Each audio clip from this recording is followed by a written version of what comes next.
So there we have it, the engineering design process. We've walked through all 5 steps. You've had a chance to learn a little bit about each and see them each applied to the classroom. I hope that was really helpful to you.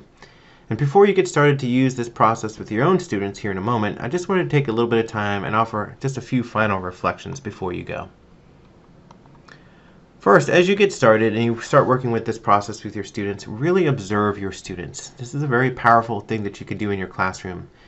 You're going to see new leaders emerging in your classroom. You're going to find some students that surprise you as you let them do this kind of work. A lot of times when we've rolled this thing out, it's been the most powerful thing to see some of our students that haven't traditionally been leaders because they may not have scored the highest on the EOGs, they may not be in your highest reading groups. But when you put these kind of tasks in front of them, they really shine. And really, it's a great opportunity to really heap praise on them and allow them to lead in new ways in your classroom. It helps their classmates see them in a different light. It helps themselves see themselves in a different light. So really observe your students and really try to find those kids and heap that praise on them. Another thing is that make sure you check out some of the free activities on GoOpenNC. So in this course, you're going to be doing some introductory activities that are not content-based, but on our GoOpenNC group, Building Engineers in K-5 Classrooms, there's a lot of great content-tied engineering activities that you can explore. This link will also be directly into the slides that are included on this page. I want to encourage you to keep at it. So the more you and your students use the process, the easier it gets and the better problem solvers you'll see.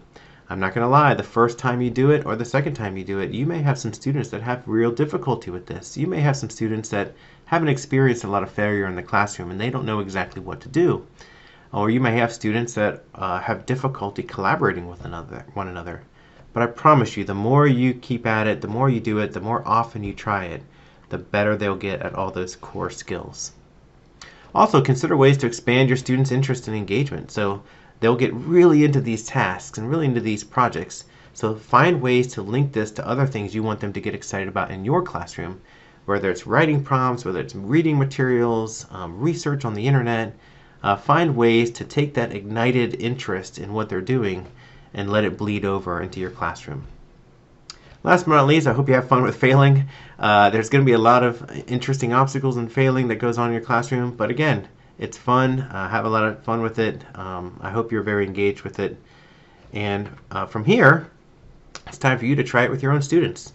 So in the next phase of this process, you're going to get to the practice stage, where you'll get a chance to choose some introductory activities that fit your classroom best and really give it a try with your kids and then figure out how well it's working for you and your students. So without further ado, good luck, have fun.